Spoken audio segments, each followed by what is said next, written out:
Assalomu alaykum do'stlar. Bugun sizlar bilan autizmli bolalarni ota-onalar haqida gaplashamiz. Xo'p, ota-onalar. Ota-ona farzandi tug'ilganda baribir qanaqa bo'lishidan qat'iy nazar yaxshi ko'radi, 100%. Bola sekin-sekin katta bo'ladi va ota-ona uni birinchi yurishi, qadam bosishi, undan keyin ota-onaga qarab jilmayishi, gapirishi, bularni hammasini har bitta moment kutadi va autizmli bolalarni ota-onalarida biroz adaptatsiya boshqacharoq bo'ladi tashxisga va bolani umuman boshqalarga o'xshamagan holatiga. Bu 6 ta bosqichdan iborat adaptatsiya va qiyinchiliklarni qabul qilish jarayoni. Bu 6 ta bosqichdan o'tgandan keyin ko'pincha ota-onalar bolasini oldingidan ham ko'proq yaxshi ko'radi, tashxisi bilmagan vaqtdan ham ko'proq yaxshi ko'radi. Unga nisbatan boshqacha parvarish qilishni boshlaydi. Hamma masalan bo'layotgan holat va jarayonlariga hurmat bilan qarashni boshlaydi. Shu 6 ta bosqich haqida bo'ladi hozirgi videomiz. Videoni oxirigacha ko'ringlar.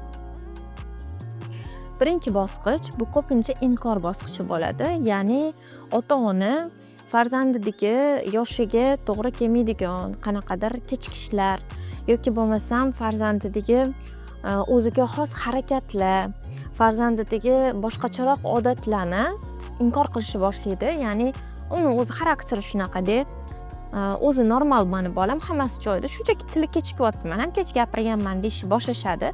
Lekin bu vaqtinchalik period, hamma ota-ona ham baribir farzandiga mehribon va baribir doktorga olib borishadi va tashxis qo'yilgandagina qabul qilishadi bu holatni. Ungacha inkor va shok holatida bo'lishadi va bunaqa ota-onalarni ham tushunish kerak, chunki har bitta ota-ona farzandini sog'lom degisi keladi, har qanaqa holatda ham uni eng zo'r degisi keladi, normal degisi keladi va bu juda ham normal holat. Birinchi bosqich inkor bosqichi va shok bosqichi bo'ladi va bu juda ham katta periodda olmaydi. Qanchadir vaqtda bu tugaydi baribir. Lekin baribir ota-onalarga maslahatim, agar qanaqadir simptomlar ko'rayotgan bo'lsangiz, farzandingiz ko'ziga qarab qanaqadir gaplar gapirsangiz, u reaksiya qilmasa, neyropsixologga yoki bo'lmasa nevropatologga ko'rsating va hech qachon bu narsa sizga zarar keltirmaydi. Profilaktika uchun olib borishingizni maslahat bergan bo'lar edim. Ikkinchi bosqich bu tashxis bosqichi va bu bosqich ko'pincha juda ham og'ir keladi ota-onalar uchun va ko'pincha ota-onalar depressiyaga tushib qolishadi. Buni tushunsa bo'ladi, chunki ota-onalar baribir o'z farzandini aniq autizm sindromi borligini bilishganda, bu har qanaqangi ota-onaga oson bo'lmaydi.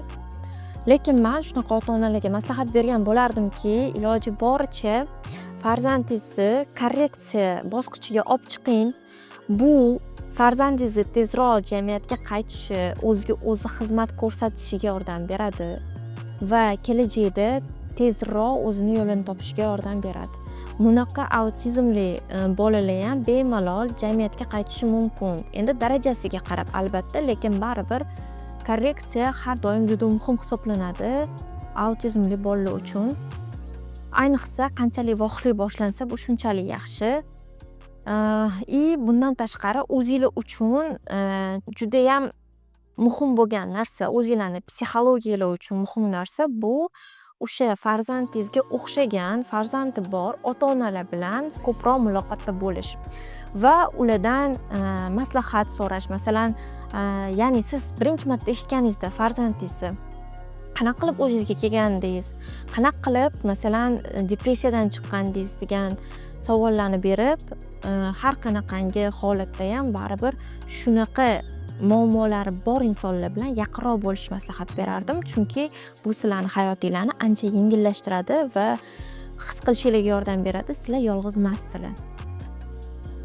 Uchinchi bosqich bu qabul qilish bosqichi va bu bosqichda ko'pincha jamiyat fikrlarini ko'proq eshitadigan, odamlar nima deydi deydigan insonlar qiynalishadi, chunki ko'rishadiki, jamiyatdan boshqacharoq, jamiyat qonun qoidalaridan boshqacharoq bir farzandligi bor.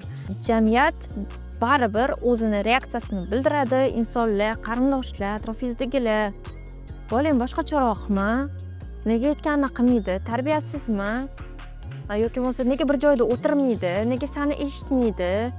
To'g'ri tarbiya qilmagansan-da, yoki bo'lmasam qanaqadir taltaytirib yuborgansan-da degan gaplarni eshitishligi mumkin. Lekin bu holatdagi ota-onalarga maslahat bergan bo'lardimki, odamlar har doim gapirishadi. Ayniqsa ba'zi jamiyatlarda autizm nimaligini tushunishmaydi ham. O'shaning uchun shunchaki e'tibor bermang va ignor qilishni boshlang, chunki bu sizning farzandingiz va har qanaqangi holatda ham u siz farzandingiz bo'lib qoladi. Har doim farzandingizni tanlang va bundan hech qachon afsuslanmaysiz. 4-bosqich korreksiya bosqichi va bu bosqichda ota-onalarga juda ham kerak bo'ladi sabr va doimiylik. Autizmi bo'lgan bolalarda uyqusizlik, ishtahasizlik kuzatiladi va bunaqa holatda ota-onalar ham juda ham ko'p charchashadi. Bu holatda bo'lgan ota-onalarga maslahat bergan bo'lardimki, yaqinlaringizdan, do'stlaringizdan ko'mak so'rashga hech qachon uyalmang, chunki resursingizni tiklab olishingiz sizning farzandingiz uchun juda ham muhim. 5-bosqich bu kichik yutuqlar va katta g'alabalar bosqichi.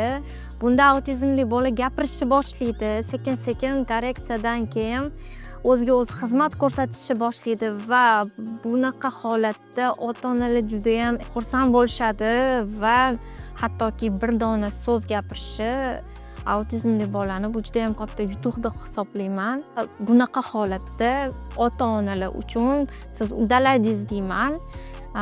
Hammanglar uddalaysizlar. Sekin-sekin harakat qilsanglar, albatta bolangizda mehnatda mevasini ko'rasizlar. Hech qachon to'xtamanglar degan bo'lardim. 6-bosqich bu bolani to'liq tushunish bosqichi. Bu bosqichda ota-onalar juda ham farzandini aniqlikda tushunishni boshlashadi. Uni nima xohlayotganini, oyisining ko'ziga qaraganda uni nima qiynayotganini juda ham his qilishni boshlashadi va bu bosqichgacha yetib kelgan kim bo'lsa, hammalarni tabriklayman. Hali yetib kelmaganlar bo'lsa, qo'rqmanglar, hammasi yaxshi bo'ladi. Bu bosqichga ham yetib kelasiz va farzandingizni to'liq qabul qilishni, sevishni boshlaysiz. Shuningki, autizmi bor bolalar, bu normal bolalardagi bolalar. Shunchaki ularga boshqacharoq ahamiyat kerak, boshqacharoq parvarish kerak. Ularni hech narsa ajratib turmaydi. Shunchaki ular o'zini xayoli va o'zini olamida yashashadi. Bu ularni yomon qilib qo'ymaydi. Bunga videoning oxirigacha ko'rganingiz uchun juda katta rahmat va minnatdorman. Agar qanaqadir savollaringiz bo'lsa, kommentariyada qoldiringlar, kanalga podpisatsiya bo'linglar. Sizlarni qattiq kutib qolaman. Keyingi videolarda ko'rishguncha.